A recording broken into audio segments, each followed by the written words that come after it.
নির্বাচনকে ঘিরে রাজনৈতিক দলগুলোর এমন সুযোগ তৈরি করা ঠিক হবে না যাতে দেশের বাইরের অপতৎপরতা চালু থাকে। বিকেলে ডিবেট ফর ডেমোক্রেসির আয়োজনে অনুষ্ঠিত ছায়া সংসদে কথা বলেন সিপিডির সম্মাননীয় ফেলো অধ্যাপক ডক্টর রওনক জাহান। এদিকে এবারের নির্বাচন জনগণের ভোটাধিকার ফিরিয়ে আনার নির্বাচন, গণতন্ত্র পুনরুদ্ধারের নির্বাচন বললেন ডিবেট ফর ডেমোক্রেসির চেয়ারম্যান হাসান আহমেদ চৌধুরী কিরণ। নির্বাচনী বিতর্ক প্রতিযোগিতার উদ্বোধনী পর্বের এই ছায়া সংসদে আর মাত্র ২০ দিন পরই বহুল আকাঙ্ক্ষিত ভোট, গণতন্ত্র সুরক্ষায় আসন্ন গণভোট ও সংসদ নির্বাচনের গুরুত্ব নিয়ে রাজধানীর এফডিসিতে বিকেলে ডিবেট ফর ডেমোক্রেসির ছায়া সংসদ। আসন্ন গণভোট ও সংসদ নির্বাচন সুষ্ঠু হলে গণতন্ত্র সুরক্ষিত হবে। আসন্ন গণভোট ও সংসদ নির্বাচন সুষ্ঠু হলেই গণতন্ত্র সুরক্ষিত হবে কিনা তা নিয়ে পক্ষে বিপক্ষে যুক্তি খণ্ডন।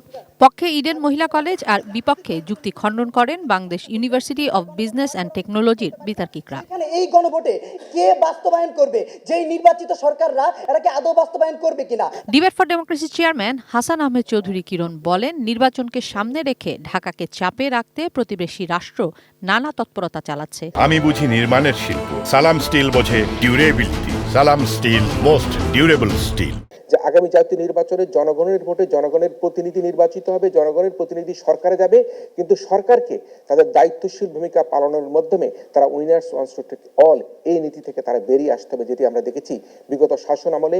বাংলাদেশের নির্বাচনকে বিতর্কিত করবার জন্য আমাদের পার্শ্ববর্তী রাষ্ট্রে পতিত সরকার প্রধান তিনি নানা রকম অপতৎপরতা করছেন এবং সেই অপতৎপরতা সহযোগিতা করছে দিল্লি। সিপিডির সম্মানীয় ফেলো অধ্যাপক ডক্টর রওনক জাহান বলেন, ভালো নির্বাচনের ধারাবাহিকতা থাকলে গণতন্ত্র সুরক্ষিত হয়, তাই সহিংসতা এড়ানোর সব দলেরই প্রাথমিক দায়িত্ব মনে করিয়ে দেন। সহিংসতাটা তো আসলে তো সরকার সহিংসতা করছে না, সহিংসতা বিভিন্ন দলের যারা সাপোর্টার তারাই করছেন। অতএব তাদের উপরে রাশ টানতে হলে এটা হচ্ছে দলগুলারই প্রাইমারি রেসপন্সিবিলিটি। যে রাজনৈতিক দলগুলাও এরকম একটা সুযোগ করে দেবেন না যাতে করে